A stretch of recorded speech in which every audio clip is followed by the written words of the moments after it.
आती है।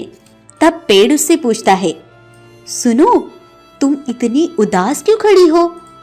बताओ, मैं एक जादुई पेड़ हूं।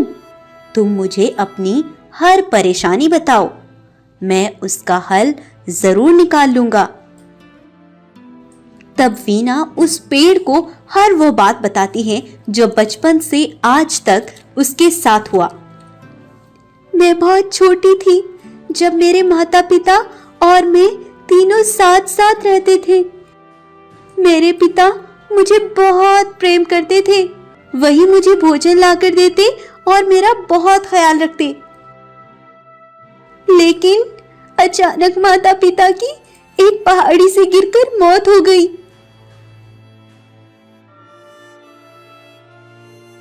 मैंने उन्हें खून से लथपथ पड़ा देखा। माता पिता की मौत से वीणा को बड़ा सदमा पहुंचा। वह हर समय उदास रहती थी, उन्हीं के बारे में सोचती रहती थी। और अपने माता पिता की मौत के बाद मैं फिर अपनी चाची के घर रहने लगी। वो मुझ पर बहुत जुल्म करते थे, मैं उन्हें बोझ लगने लगी थी। चाची हर काम मुझसे कराती थी। एक बार मेरी तबीयत खराब थी तो मुझसे काम नहीं हुआ। तब चाची गुस्से में आकर बोली, नालायक कहीं की, अब तक यहीं आराम कर रही है, भोजन कौन लाएगा? तेरे मरे हुए माता पिता आएंगे क्या जो खुद आराम कर रही हो?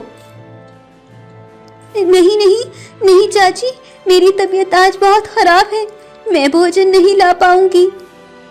मुझसे जबान लड़ाती है, ना करने के बहाने मिलाती है। अभी तुझे बताती हूँ, देखती हूँ कैसे भोजन नहीं लाती।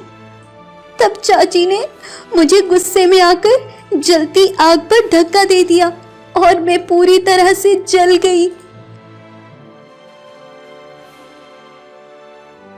मैं तेजी से उस आग से बाहर निकल आई। लेकिन वीणा सिर्फ जली ही नहीं थी, बल्कि अपना मानसिक संतुलन भी खो बैठी थी। उसकी चाची का बुरा बर्ताव और उसके आग में फेंकने के कारण उसका बुरा असर उसके सीधे दिमाग पर हुआ और उसके दिमाग ने काम करना बंद कर दिया।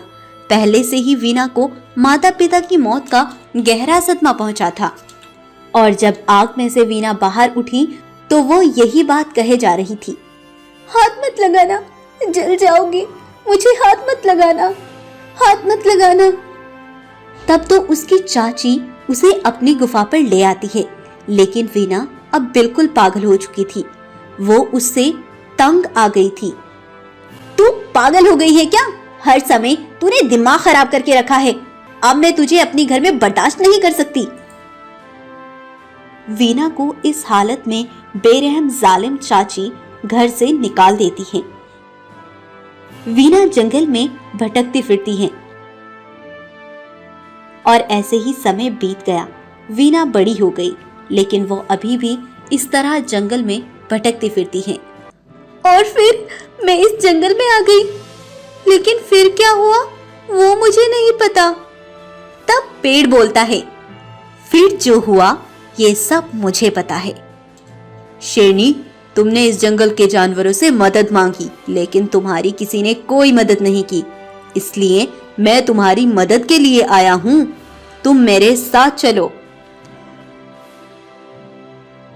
तब वीणा उस जादुई पेड़ के साथ चली जाती है। यह जंगल छोड़कर वो जादुई दुनिया में हंसी खुशी रहने लगती है। इस तरह एक जादुई पेड़ अनाथ वीणा की मदद करता है। तो अगर आपको आज की हमारी ये स्टोरी अच्छी लगती है तो इसको लाइक और शेयर जरूर